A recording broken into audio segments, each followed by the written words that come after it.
হাজীগঞ্জ ও কচুয়া দুই উপজেলার মধ্যবর্তী বোয়ালজুড়ি খালের উপর নিজ অর্থায়নে স্টিলের ব্রিজ নির্মাণ করে প্রশংসায় ভাসছেন প্রবাসী দুলাল মোল্লা। রবিবার সকালে রঘুনাথপুর বাজারের দক্ষিণ পাশে শিক্ষার্থী ও শত শত লোকজনের উপস্থিতিতে জমকালো আয়োজনে প্রধান অতিথি হিসেবে ফিতা কেটে ব্রিজ উদ্বোধন করেন দুলাল মোল্লা। সরজমিনে গেলে জানা যায়, হাজীগঞ্জ ও কচুয়া দুই উপজেলার মধ্যবর্তী বোয়ালজুড়ি খালের উপর বহু বছরের পুরনো সেতুটি দীর্ঘদিন জরাজীর্ণতার মধ্য দিয়ে ঝুঁকি নিয়ে মানুষ এই ব্রিজটি দিয়ে চলাচল করত। গত 24শে ডিসেম্বর মঙ্গলবার সকালে সেতুটির মাঝখানের অংশ হঠাৎ ভেঙে পড়ে যাওয়ায় দুই পারের মানুষের চলাচল বন্ধ হয়ে যায়। ব্রিজের পূর্ব পাশে রয়েছে কচুয়ার অংশে রঘুনাথপুর উচ্চ বিদ্যালয়, সরকারি প্রাথমিক বিদ্যালয়, রঘুনাথপুর বাজার, ইউনিয়ন স্বাস্থ্য কল্যাণ কেন্দ্র, সরকারি ক্লিনিক সহ বিভিন্ন শিক্ষা প্রতিষ্ঠান।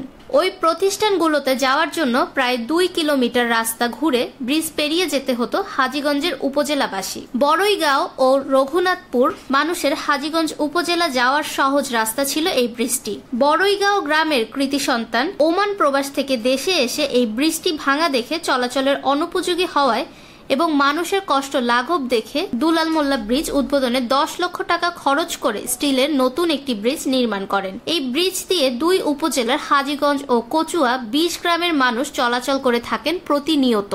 হাজীগঞ্জ উপজেলার কালচর পরিষদের সাবেক চেয়ারম্যান দিলদার হোসেন বলেন, স্বাধীনতা সংগ্রামের পর জেলা পরিষদের অর্থায়নে এখানে একটি উঁচু ব্রিজ নির্মাণ করা হয়। ব্রিজটি জরাজীর্ণ হওয়ায় হঠাৎ মাঝখান ভেঙে পড়ায় দুই উপজেলার মানুষের যোগাযোগ ব্যবস্থা বন্ধ হয়ে যায়। প্রবাসী দুলাল মোল্লা ব্রিজ নির্মাণ করে প্রমাণ করলেন, সবার উপর মানুষ সত্য, তার উপর নাই। তার এই মহানুভবতার এই অঞ্চলের মানুষের কাছে স্মরণীয় হয়ে থাকবে। স্থানীয় বাসিন্দা আলমগীর হোসেন বলেন, ব্রিজটির দেয়ায় দুইটি উপজেলার কয়েক হাজার মানুষ উপকৃত হয়েছে। দুলাল মোল্লাকে আমরা আজীবন কৃতজ্ঞতার সঙ্গে মনে রাখব। রঘুনাথপুর শিক্ষার্থী সুমাইয়া আক্তার বলেন, আমার বাড়ি ব্রিজের পশ্চিম পাশে তারাপাল্লা গ্রাম। এই ব্রিজটি ভেঙে যাওয়ার কারণে প্রায় 2 কিলোমিটার হেঁটে অনেক কষ্ট করে স্কুলে যেতে হতো। ব্রিজটি নির্মাণ করায় 2 মিনিটে স্কুলে যেতে পারছি। প্রবাসী দুলাল ভাইকে আমরা ধন্যবাদ ও কৃতজ্ঞতা জানাই। ব্রিজ নির্মাণ প্রসঙ্গে জানতে চাইলে প্রবাসী দুলাল মোল্লা বলেন, এখানে অনেক পুরনো একটি উঁচু ব্রিজ ছিল।